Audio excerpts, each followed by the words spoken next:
યુનિવર્સિટીના convention hall ખાતે કુવૈદ પટેલનું આર્ગેત્રમ નૃત્ય કલાકૃતિનો કાર્યક્રમ યોજાયો। નૃત્ય કલાની એકથી એક ચડિયાતી કૃતિઓ નિહાળી પાટણના કલા રસિકો મંત્રમુગ્ધ બન્યા। પાટણ હેમચંદ્રાચાર્ય ઉત્તર ગુજરાત યુનિવર્સિટીના કન્વેન્શન હોલ ખાતે રવિવારની સુંદર સંધ્યાએ નૃત્ય કલા ગુરુ મોનાબેન નાયક અને ધ્વનિ પ્રતિક મોદીના માર્ગદર્શન હેઠળ તૈયાર થયેલી કુમારી વેદા પટેલનું આર્ગેત્રમ નૃત્ય કલાકૃતિનો કાર્યક્રમ પાટણના કલા રસિક શ્રોતાઓની વિશાળ ઉપસ્થિતિ વચ્ચે યોજાયો હતો। કાર્યક્રમનું ઉદ્ઘાટક શાંતિ નિકેતન વિદ્યા સંકુલના નિયામક ડોક્ટર કાનજીભાઈ પટેલ સહિતના મહાનુભાવો દ્વારા કરવામાં આવ્યું હતું। આ આર્ગેત્રમ કાર્યક્રમમાં કુમારી વેદા પટેલે વિવિધ નૃત્યકૃતિ રજૂ કરી, જેમાં પુષ્પાંજલિ, ગણેશ વંદના, અલ્લરૂપુ, જંતી સ્વરમ, કૃષ્ણ સુદામા વર્ણમ, પદમ જળકમળ, કીર્તનમ ભોશંભુ, શ્રી રામ સ્તુતિ તિલ્લાના અને મંગલમ જેવી નૃત્યકૃતિ રજૂ કરી ઉપસ્થિત સૌ કલા રસિકોને મંત્રમુગ્ધ કર્યા। વેદા પટેલની નૃત્યકૃતિમાં વાદ્ય વૃંદમાં કલાગૃહ મોના નાયક, ધ્વનિ પ્રતિક સોમનાથ નટરાજન, આર નટરાજન, રાજુભાઈ ગંધર્વ, આલાપ પરીખ, અલ્પના અગ્નિહોત્રી, દીપલ ખજાનચીએ સાથ આપ્યો। આર્ગેત્રમ કાર્યક્રમની વિશેષ માહિતી પ્રદાન કરતા કલાગુરુ મોનાબેન નાયકે જણાવ્યું હતું, ભારતના સાંસ્કૃતિક વારસાનું અભિન્ન અંગ એટલે ભરતનાટ્યમ। ભરતનાટ્યમ શબ્દમાં નૃત્ય શૈલીના મુખ્ય શબ્દોનો સમાવેશ થયેલો છે। ભ અર્થાત ભાવ, ર અર્થાત રાગ, ત અર્થાત તાલ ભાવ, રાગ અને તાલના ત્રિવેણી સંગમ થકી શ્રી નટરાજની આરાધના એટલે ભરતનાટ્યમ। તમિલ ભાષાના શબ્દનો ગુજરાતી અર્થ અરંગ એટલે રંગમય, ઐત્રમ એટલે રંગમય પ્રસ્તુતિ એવો થાય છે તેમ જણાવી ભરતનાટ્યમની એક પ્રણાલી છે જેનો તાત્વિક અર્થ દીક્ષાંત સમારોહ થાય છે। ભગવાન શ્રી નટરાજ કલાગુરુ અને વિદ્વાન પ્રેક્ષકગણની સમક્ષ તેના હાથ નીચે તૈયાર થયેલ નૃત્યાંગના વેદા પટેલે પોતાની કલાને મંચ પરથી બખૂબી પ્રસ્તુત કરી હોવાનું જણાવી શુભેચ્છાઓ પાઠવી હતી। કાર્યક્રમના અંતે ઉપસ્થિત સૌ કલા રસિકોની કુમારી વેદાના પિતા ડોક્ટર જય પટેલ, માતા ડોક્ટર ભાવિકા પટેલ સહિતના પરિવારજનોએ આભાર વ્યક્ત કર્યો હતો।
સંસ્કૃતિ સભા કાર્યક્રમ અરંગેટ્રલમાં મારી વિદ્યાર્થીની કુમારી વેદાએ આજે ખૂબ જ સરસ રીતે અહીંયા અરંગેટ્રમ પૂરું કર્યું છે અને આ ભારતીય કલાને આગળ વધારવા માટે એ પણ પ્રયત્ન કરશે, આગળ શીખશે અને ફરીથી રંગમંચ ઉપર આવા અનેક પ્રોગ્રામો કરે એવી હું શુભાશીષ પાઠવું છું.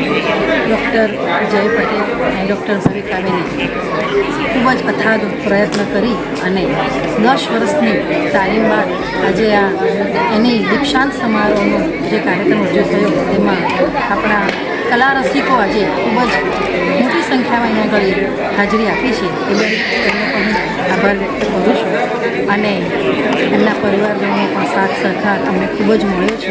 અમારા પાટણના કલાકારો પણ આજે અહીંયા આગળ આવીને આનંદની અનુભૂતિ કરી કે પાટણ જેવા ગામમાં આટલું સરસ આયોજન અને આટલું સુંદર વેદાએ રજૂ કર્યું એમનાથી એ પણ ખૂબ જ પ્રભાવિત થયા છે. કુમારી વેદાને હું ખૂબ જ દિલથી આશીર્વાદ આપું છું કે આ કલાને જીવંત રાખે અને ખૂબ જ આગળ વધે એવા દિલથી આશીર્વાદ આપું છું.